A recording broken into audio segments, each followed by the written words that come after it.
I walked in the front door on a Tuesday afternoon and found every piece of clothing I owned sitting in cardboard boxes in the driveway. Not the garage. The driveway. Out in the open, where the whole neighborhood could see.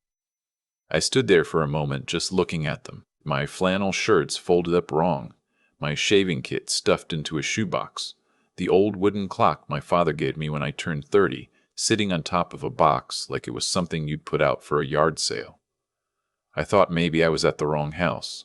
I actually turned around and looked at the street number on the mailbox just to make sure. Same house. Same mailbox I'd put up myself 11 years ago. My son-in-law was standing in the doorway watching me. He had his arms crossed and an expression on his face I still haven't found the right word for. Not quite smug. Not quite apologetic. Somewhere in between, like a man who'd rehearsed something and was now waiting to deliver it. "We need to talk," he said. I looked at my boxes, then back at him. "I think we're past talking," I said. He came out onto the front step and told me in a very calm and measured voice that his mother needed a place to stay. That she'd been having health problems and couldn't manage the stairs in her apartment. That the bedroom I'd been using, my bedroom, the one I'd been sleeping in for 3 years, had its own bathroom and was on the ground floor and was really the most logical solution. I waited until he finished. "And where exactly am I supposed to sleep?" I asked. He'd thought about that, he said. There was the couch. Or, and this was the part he said like he was doing me a favor, I could look into some of the senior living options in the area. He'd even printed something out. He actually reached into his back pocket and handed me a brochure. I looked at it. Sunset Pines, room rates starting at $2,200 a month. I handed it back to him. "Son," I said, "whose name is on the deed to this house?" He blinked. "Because it isn't yours," I said. "My wife passed away 4 years ago. Pancreatic cancer. 17 months from diagnosis to the end, and I was with her every single day of it. Afterward, I sold the house we'd lived in for 26 years because I couldn't walk from room to room without feeling like I was moving through a museum exhibit of my own life. Every corner had a memory attached to it, and not all of them were ones I could handle at 9 o'clock on a Wednesday night alone. My daughter suggested I move in. She and my son-in-law had the space. 3 bedrooms, 2.5 baths, a nice yard, good neighborhood. She said it would be good for all of us. Company for me. Help with the mortgage for them, which is something I understood, even if it was never said in exactly those words. I paid them rent. Not a little. $1,400 a month, every first of the month, handed over as a check. I bought my own groceries, paid my own phone bill, kept to myself when they needed space, helped out when they asked. I fixed the fence in the backyard when it blew down in a storm. I replanted the front garden because my daughter had always loved hydrangeas, and I had the time and the knowledge to do it right. I wasn't a burden. I was the opposite of a burden. For about 2 years, it worked. It genuinely worked. My daughter and I had coffee together in the mornings before she left for work. My son-in-law and I watched football on Sundays. I babysat my granddaughter on the weekends so they could have time to themselves. It was good. Not the life I'd imagined for this stage of things, but good. Then something shifted. I couldn't tell you exactly when. These things don't happen on a Tuesday. They happen slowly, the way water gets into a wall. You don't know it's there until the paint starts to bubble. It was small things at first. My son-in-law stopped asking how I was, started answering my questions with one-word answers, started disappearing into his office the moment I came into the room. My daughter noticed it too, but she's a peacekeeper, always has been, and she'd find ways to smooth over the awkward silences instead of naming them. He started making comments about the cost of groceries, about how the electricity bill had gone up. Once, and this one I haven't forgotten, he made a remark at dinner about how it must be nice to not have to worry about a mortgage. Said it with a kind of smile that wasn't really a smile. I let it go. I told myself he was stressed. He had a new manager at work he didn't get along with. Money was tight, the way it's tight for everyone in their late 30s, with a kid and a house payment. I give him the benefit of the doubt because I am old enough to know that most people's worst behavior is really just their fears showing through. But then his mother called. I wasn't supposed to know the details right away. I pieced it together from a conversation I overheard and a phone call my daughter didn't realize had carried through the wall. His mother, a woman I'd met perhaps 6 times in 3 years, pleasant enough, always brought a bottle of wine when she came for dinner, had been told by her landlord that her building was being converted to condos. She had to be out in 60 days. She had some health stuff going on, nothing immediately serious from what I understood, but enough that she didn't want to manage on her own in a new place while she was dealing with doctors and adjustments. That part I understood. That's a hard situation. I have sympathy for a woman in that position, because I've been in a position that felt impossible and someone opened a door for me. What I don't understand is what came next. My son-in-law apparently decided, without consulting me, without a conversation, without so much as a courtesy knock on my bedroom door, that the solution was to give her my room. My room. The one with my books on the shelves and my photographs on the dresser and my name, effectively on the door. He moved my things while I was out at a doctor's appointment. Just boxed everything up and carried it to the driveway. Didn't call me. Didn't text. Just did it. I found out when I came home. My daughter came out to the driveway about 10 minutes after her husband. She looked at my boxes, and she looked at me, and I could see she'd been crying, or was about to be crying, one of the two. "Dad," she said. "Don't," I said. "Not mean. Just..." I wasn't ready for the conversation yet. I was still standing there looking at my things stacked up on the concrete like luggage after a flight that got canceled. "We should have talked to you first," she said. "Yes," I said. "You should have." "His mother really needs..." "I know what his mother needs," I said. "I've been listening through walls for 3 weeks. What I'd like to know is what you think I need." She didn't have an answer for that. I didn't expect one. She's not a bad person, my daughter. She's not cruel, but she'd made a choice about who to protect, and it wasn't me, and we were both going to have to live with that for a while. I picked up my shaving kit off the top of the nearest box. I said I was going to go stay with my friend Terrence for a few days while I sorted things out. Terrence had been telling me for 2 years I could use his spare room any time I wanted it, and I'd never taken him up on it, and now I was going to. "Dad, don't leave angry," my daughter said. "I'm not angry," I said. And I meant it. I wasn't angry yet. I was something else. Quiet, in a way that felt like the quiet before you figure out what you're going to do. I put the shaving kit in the front seat of my truck. I went back for the box with my clock in it. Then I drove to Terrence's house. Terrence has known me since 1987. We worked together at the same firm for almost 15 years, before I retired and he switched fields. He's the kind of friend who doesn't ask a lot of questions when you show up at his door with boxes in your truck, just opens the door wider and says the room's made up. I stayed with him for 4 days. I slept well, which surprised me. I thought I'd be lying awake going over everything, picking through every detail of the last 2 years, looking for signs I'd missed. But I slept like I hadn't in months, which probably tells you something about how that house had felt lately. On the second day, I called my attorney. I'm not going to use his name because he's still practicing, and I don't want to bring him into this more than necessary. But he's a man I've trusted for 20 years, handled my wife's estate, sharp as anyone I've ever met. I told him everything, the rent I'd been paying, the arrangement we had, the boxes in the driveway. I told him whose name was on the deed. Mine. The house was in my name.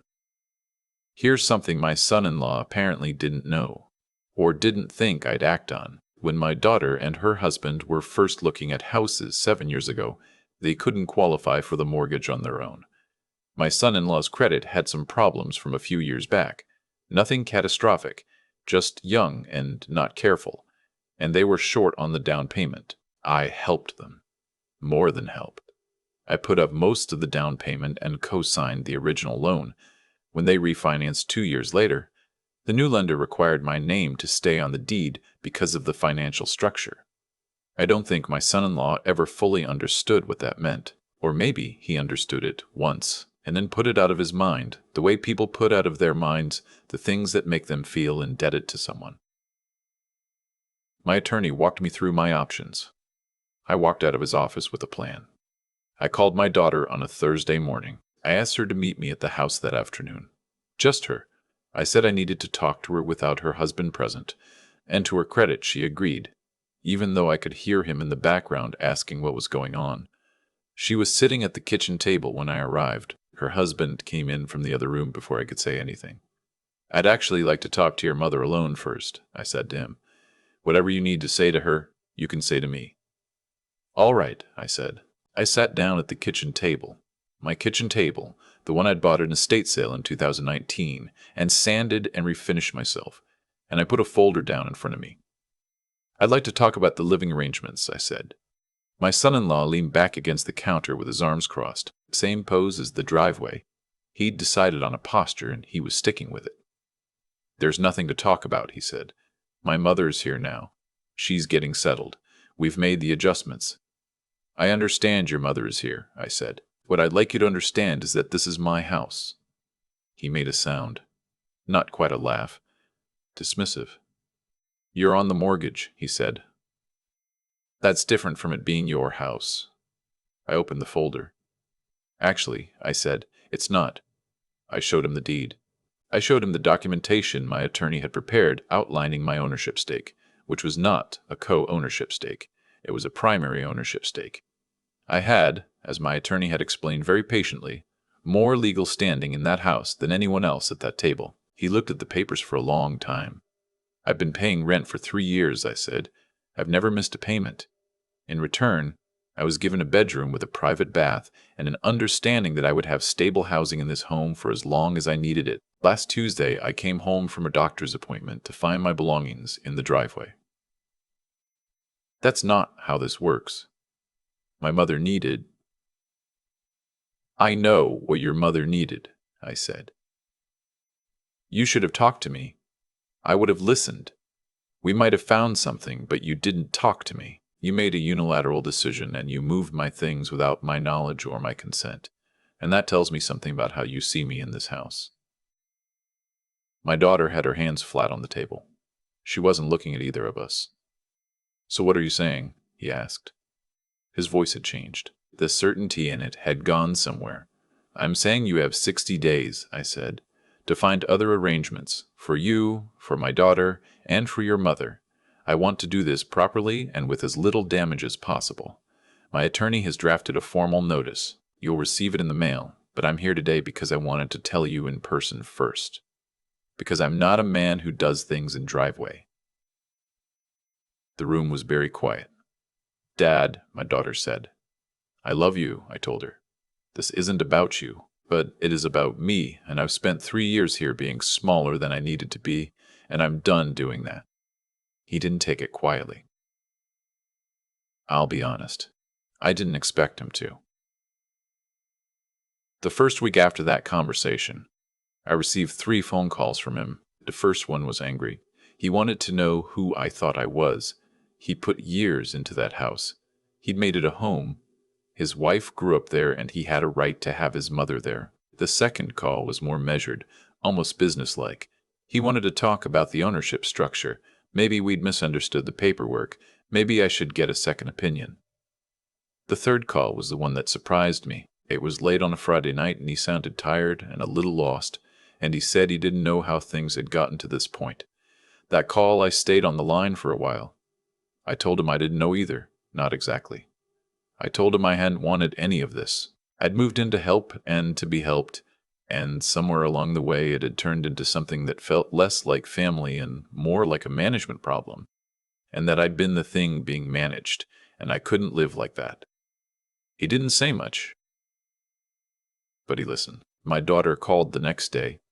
We talked for an hour. She cried for part of it.